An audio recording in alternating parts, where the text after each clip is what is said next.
കഴിഞ്ഞ ദിവസം നമ്മുടെ വിസ്ഡം സ്റ്റുഡൻസിൻ്റെ ഒരു സജീവ പ്രവർത്തകനായ സുഹൃത്ത് ഹാഷിം മമ്പാട് എന്ന 17 വയസ്സുള്ള നമ്മുടെ കുട്ടി മരണപ്പെടുകയുണ്ടായി.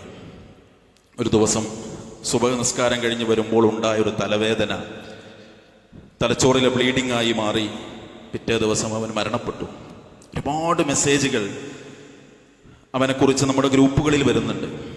അതിലൊരു മെസ്സേജിൽ ഒരു വരിയുണ്ടായിരുന്നു: മയ്യത്തിനോട് അസൂയ തോന്നിയ ദിവസമാണിന്ന്. ജീവിച്ചിരിക്കുന്നവരോടാണ് നമുക്ക് അസൂയ തോന്നാറുള്ളത്.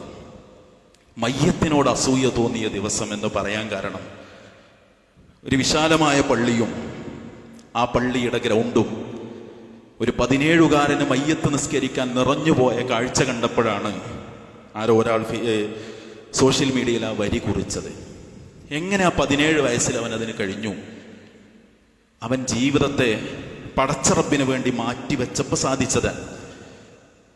കഴിഞ്ഞ ഈ ജൂണിൽ സ്കൂൾ തുറക്കുന്ന സമയത്ത് കുട്ടികളെ സഹായിക്കാനുള്ള നമ്മുടെ സ്റ്റുഡൻസിൻ്റെ വിദ്യാനിധി എന്ന പ്രോഗ്രാം 40 കുട്ടികൾക്ക് പുസ്തകങ്ങളും മറ്റും കൊടുത്ത് സഹായിക്കാൻ മണ്ഡലം കമ്മിറ്റി ചാർട്ട് ചെയ്തു.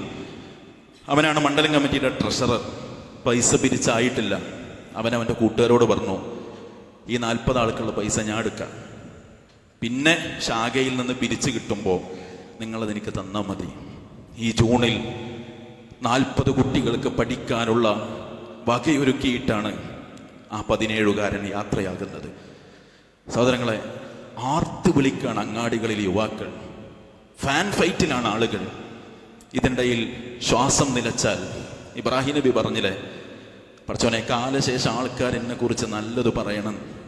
ഉണ്ടാകുമോ നമുക്ക്? നമ്മളെക്കുറിച്ച് ആളുകൾ നമ്മുടെ നന്മകളെ കുറിച്ച് സംസാരിക്കൂ. വാഴ്ത്തി പറയണമെന്ന് നമുക്ക് ആഗ്രഹമില്ല, പക്ഷെ അവൻ എന്ന് ചൂണ്ടിക്കാണിച്ച് നമ്മുടെ മക്കൾക്ക്, മറ്റുള്ളവർക്ക് നമ്മളെ മാതൃകയാക്കി ചൂണ്ടിക്കാണിക്കാൻ പറ്റൂ. അവൻ്റെ മരണശേഷം ആ മണ്ഡലം കമ്മിറ്റി എഴുതിയ മെസ്സേജ് കണ്ടിട്ട് ആളുകൾ പറഞ്ഞിരുന്നു, ഇതെല്ലാ രക്ഷിതാക്കളും വായിക്കണം. നമ്മളെക്കുറിച്ച് അങ്ങനെ വായിക്കപ്പെടുമോ എന്ന് നമ്മൾ ചിന്തിക്കണം. അല്ലാഹു അവന് മഗ്ഫിറത്ത് നൽകുമാറാകട്ടെ. കഴിഞ്ഞ ദിവസം കരൾ രോഗാവസ്ഥയിൽ കഴിഞ്ഞിരുന്ന നമ്മുടെ ഇസ്സു മോൻ എന്ന് പറയുന്ന നമ്മുടെ പ്രിയ സഹോദരൻ്റെ കുട്ടി, അവനും കഴിഞ്ഞ ദിവസം മരണപ്പെടുകയുണ്ടായി.